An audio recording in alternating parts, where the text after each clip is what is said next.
धर्म स्नेही बंधुओं, आचार्य समंत्रभद्र स्वामी ने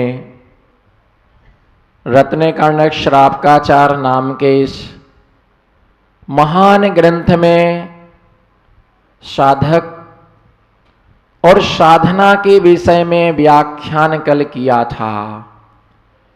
साधक का एक उद्देश्य होता है, साधक का एक लक्ष्य होता है, जिस लक्ष्य को लेकर के वह साधना और आराधना के लिए संपन्न किया करता है। दिगंबर महामुनि राज के लिए दिगंबर मुनि तो सबको ही कहता है, कोई क्रांतिकारी संत कहता है, कोई संत शिरोमणि कहते हैं, कोई त्यागी तपस्वी कहते हैं, पर आचार्य समंत्रभद्र स्वामी दिगंबर महामुनिराज के लिए एक अद्वितीय अनुपम विलक्षण उपाधि से विभूषित करते हैं कि जिसके सामने सारी उपाधियां ओछी पड़ जाती हैं। आचार्य महाराज निष्प्रह संत शब्द का प्रयोग किया कि जो निष्प्रह संत होते हैं वे साधना से आराधना और आराधना से समाधि की ओर जाती। कहां जाते हैं? समाधि की ओर जाते हैं कि भगवान मुझे समाधि की प्राप्ति हो, और निरंतर ये भावना भाते हैं कि हमारे कर्मों का क्या हो, बोलो ना, कर्मों का क्षय हो। और आप बोलते महाराज जी की जय हो, बोलो ना, महाराज जी की अच्छे से बोलो ना, नमो सिद्धार्थ महाराज जी की, जोर लगाओ, नमो सिद्धार्थ महाराज जी की। ऐसे कीर्ति नहीं मिलती है। कीर्ति के लिए शुभ काम करना पड़ता है। कीर्ति के लिए बोलो, कीर्ति के लिए शुभ काम करना पड़ता है। कीर्ति के लिए शुभ काम करना पड़ता है। लोग बोलते महाराज जी की नमो सिद्धाराम, महाराज जी की जय हो, और हम बोलते कि हमारे कर्मों का क्षय हो, हमारे कर्मों का क्षय हो। हमारा कर्मों का क्षय तपस्या करने से ही होगा। जो नहीं कर सकते हैं क्षय, बोलो,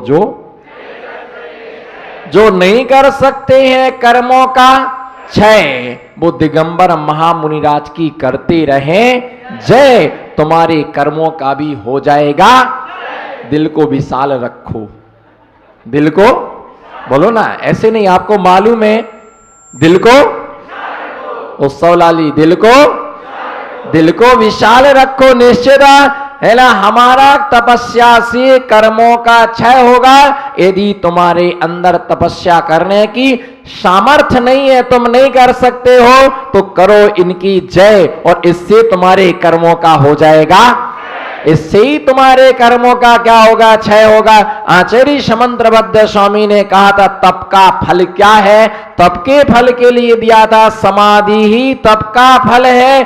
बिना तप के कर्मों का क्षय कभी होता, बिना तप के कर्म का क्षय कभी होता नहीं है। लोग कहते हैं महाराज इतनी तपस्या क्यों करते हो, इतनी तपस्या क्यों करते हो, इतना तो आपका तप है, एक बार चर्या करना ये आपका तप है, इतना आपका त्याग है। भैया ये ध्यान रख करके चलना, तुमको दिख रहा है, तुमको दिख रहा है, तुम्हारे लिए दिखाई दे रहा है कितना तप करते हैं, पर वो हमारे बिल्कुल थोड़ा सा है। अनादि काल से कितना खाया दिनेश जी, अनादि काल से बोलो, अनादि काल से नमो सिद्धाराम, अनादि काल से कितना खाया, अनादि काल से कितना पिया। संभल के बैठना, खुशबू आ रही है, संभल के बैठना, खुशबू आ रही है। भावना बिगड़े, भावना बिगड़े, जब भाग्य में होगा तभी मिलेगा। बोलो, जब भाग्य में होगा, जब भाग्य में होगा है ना तभी मिलेगा।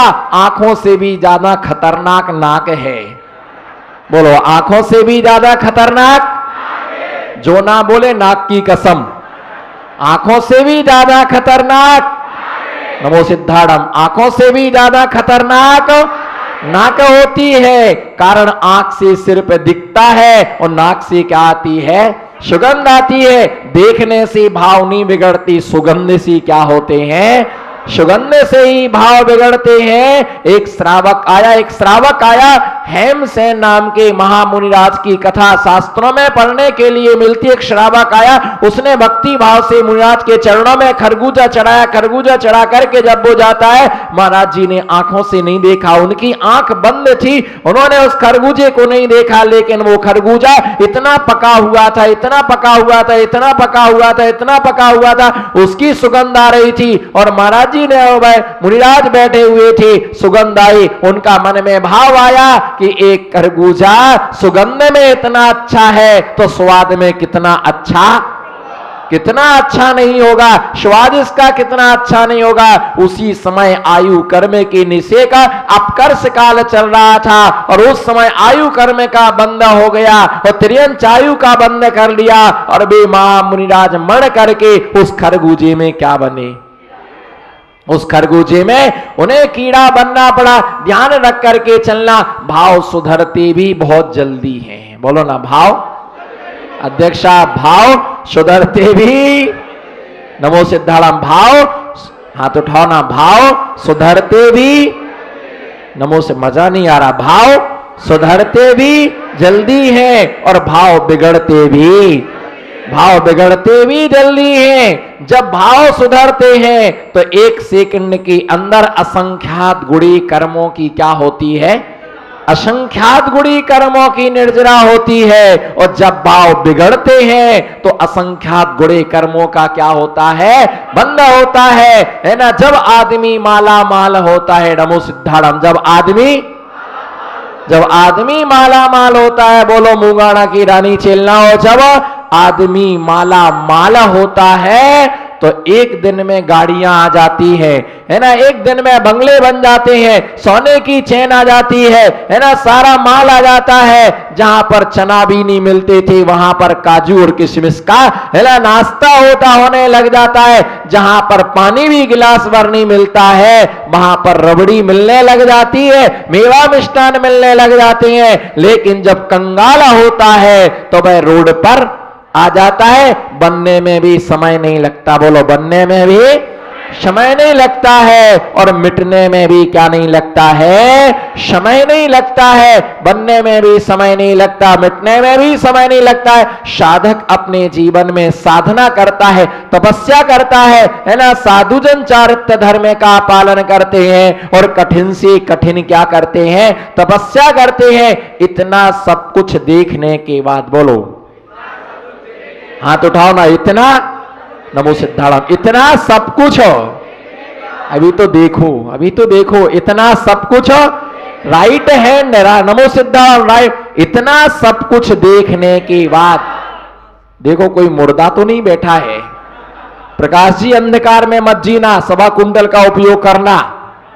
बोलो इतना सब कुछ देखने के बाद, बोलो इतना, हाथ हिलाओ ना, इतना सब कुछ देखने के बाद अगर तुम्हें सम्यक्त ना हो सका तो तीर्थंकर भगवान के पादमूल में भी तुम्हें सम्यक दर्शन की प्राप्ति नहीं हो सकती है। ऐसे पंचम काल में जहां पर टी साइड का युग है, जहां पर, बोलो जहां पर टी साइड का युग है, जहां पर जींस का युग है, नमो सिद्धार्थ अनिरुद्ध भाई, जहां पर, बोलो ना, नमो सिद्धार्थ, जहां पर होटलों पर जाने का युग है, जहां पर घूमने का युग है। अगर ऐसी कली काल में कोई युवा अवस्था में निर्ग्रंथ मुद्रा को स्वीकार करे तो विश्व में इससे बड़ा चमत्कार और अतिशय कोई दूसरा, इससे बड़ा चमत्कार और अतिशय कोई दूसरा नहीं हो सकता है। बड़े बुजुर्ग लोग संयम के लिए धारण करते थे,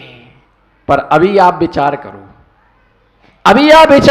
50 साल के बाद, 60 साल के बाद लोग संयम के लिए धारण करते थे, लेकिन अभी एक ऐसा दौर चल रहा है कि भरी जवानी में एजुकेटेड लोग दीक्षा के लिए युवा अवस्था में संयम के लिए धारण कर लेते हैं, संयम को स्वीकार कर लेते हैं। मैंने आपको कल आचार्य सन्मति सागर जी महाराज का जिक्र सुनाया था, और लोगों के आंखों के पीछे भरा हुआ आंसुओं का सागर झलक आया था। बीते हुए दिनों में हमने आपको विमल सागर जी महाराज का दृष्टांत सुनाया था। झोपड़ियों में रहने वालों के महल बन गए।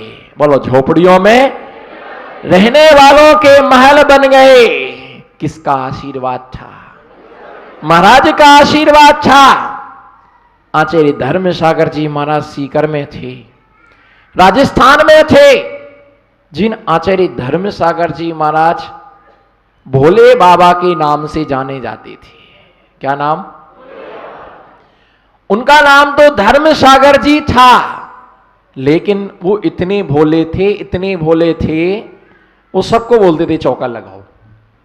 ध्यान रख के चलना, मैं अपनी सेटिंग नहीं कर रहा हूं, क्योंकि कुछ खुरापाती लोग भी बैठे हैं। कुछ खुरापाती भी लोग बैठे हैं जो अर्थ का अर्थ करने वाले कम। बोलो बोलो, अर्थ का, इधर देखो एक्शन, अर्थ का अर्थ करने वाले कम, वो अर्थ का अनर्थ करने वाले। दुनिया में उनकी कमी नहीं है। अर्थ का अनर्थ करने वाले, जो अर्थ का अनर्थ करते हैं उनके पास अर्थ नहीं बचता है, उनके पास अर्थ नहीं मिलता है। और जिन्हें गुरु का अर्थ नहीं मिला है, अर्थ का मतलब होता है करंट। जिन्हें गुरु का अर्थ नहीं मिला है, जिन्हें गुरु का अर्थ नहीं मिला, वो अनर्थ कर बैठते हैं। अर्थ का अर्थ करना ही यही हमारी संपन्नता है, बुद्धि का सदुपयोग करना। आचार्य धर्म सागर जी महाराज को लोग क्या बोलते थे? भोले बाबा। और वो सबको बोलते थे चौका लगाओ। हर व्यक्ति चौका लगाने में कैपेबल नहीं होता है। कई सोचते हैं इतना सारा खर्चा कैसे करेंगे, कैसे हम फल लाएंगे, हम व्यवस्था नहीं कर सकते हैं। तो महाराज मालूम क्या बोलते थे? कुछ भी लाने की आवश्यकता नहीं है, जो तुम खाते हो। पंडित साहब, जो बोलो, जो तुम खाते हो, जो तुम अपने लिए बनाते हो, उसी को तुम सोले में बनाओ और वही तुम मेरे लिए आहार में देना। सारे गांव में चौका लगना चाहिए। और साफ बेसब्री से लोग इंतजार करते थे और बड़े अठाठ के साथ वह है ना कहते थे 3 सामन से ज्यादा नहीं लूंगा। और नगर नगर में उन्होंने जिन धर्म की प्रभावना को बढ़ाया, वो बड़ी एज के साधु थे, बहुत उनकी उम्र थी। जब वो सीकर में थे तो कोई छोटी उम्र के मुनिराज होंगे, 20-21 साल की वर्ष के मुनिराज होंगे।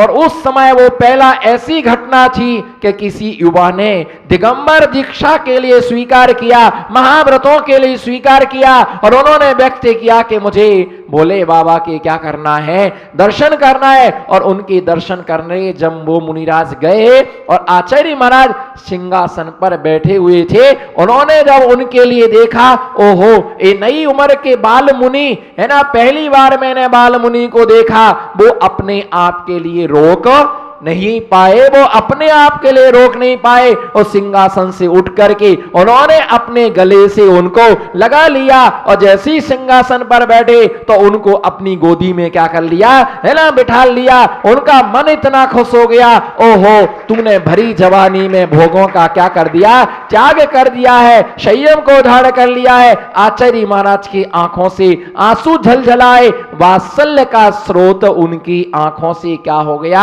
है ना, भर आया। भैया, कहां मिलते हैं चलते फिरते तीर्थ?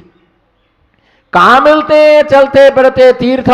दिगंबर महामुनिराज दुर्लभ होते हैं, है ना, दुर्लभ दिगंबर महामुनिराजा होते हैं, है ना। जिस प्रकार से मोतिक यमुना गजे गजे चंदनमना बने बने, है ना, जिस प्रकार से हर है ना हाथी में मोती नहीं होता है और हर वन में चंदन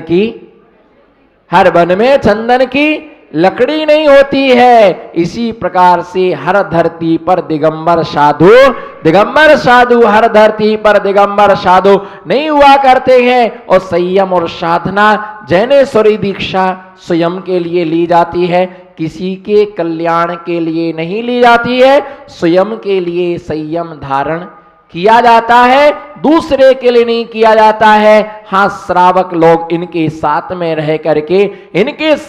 रह करके वो संयम के मार्ग पर चलते हैं, साधना में सहयोगी बनते हैं। दिगंबर महामुनिराज की साधना में सहयोगी 80% श्रावक सहयोगी होता है, चारित्र मुनि का होता है और चर्या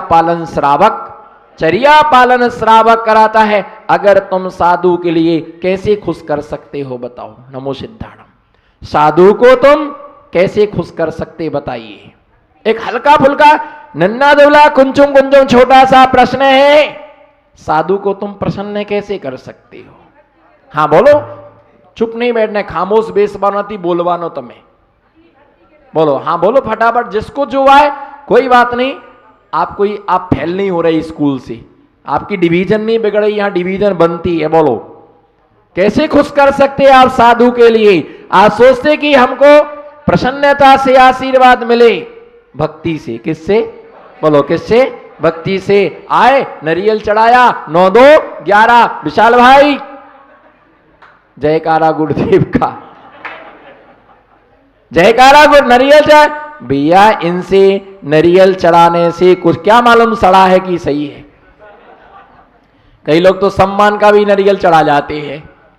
सम्मान में मिला, तेरा तुझको अर्पण मेरा क्या लागे, तेरा तुझको अर्पण मेरा। भैया, सम्मान का श्रीफल चढ़ाया नहीं जाता है। बोलो, सम्मान का श्रीफल, और जो चढ़ाया जाता है वो सम्मान का श्रीफल होता। जो आपको दिया गया है वो मांगलिक द्रव्य है। सम्मान में जो आपके लिए दिया गया, गुरु साक्षी में सम्मान में जो श्रीफल मिला है, वो किसी को दिया नहीं जाता है, वो किसी को चढ़ाया नहीं जाता है, उसे अपने पास में अपने उपयोग में उसके लिए लिया जाता है। वो भगवान को, गुरु को पूजन के द्रव्य में वो कोई काम में नहीं आता है। आपको सम्मान स्वरूप में क्या किया, दिया गया। साधु के लिए प्रसन्न सिर पर तुम पूजा कर ली, उससे कोई साधु खुश नहीं होता है, ध्यान रख करके चलना। द्रव्य चढ़ाने से खुश नहीं होता है। साधु की यदि श्रावक के प्रति प्रसन्नता बनती है तो उसकी चर्या में सहयोगी बनने से प्रसन्नता बनती है। हम शौच क्रिया के लिए आपके साथ में आएंगे, वो भी आपकी प्रतिष्ठापन समिति है। कौन सी समिति है?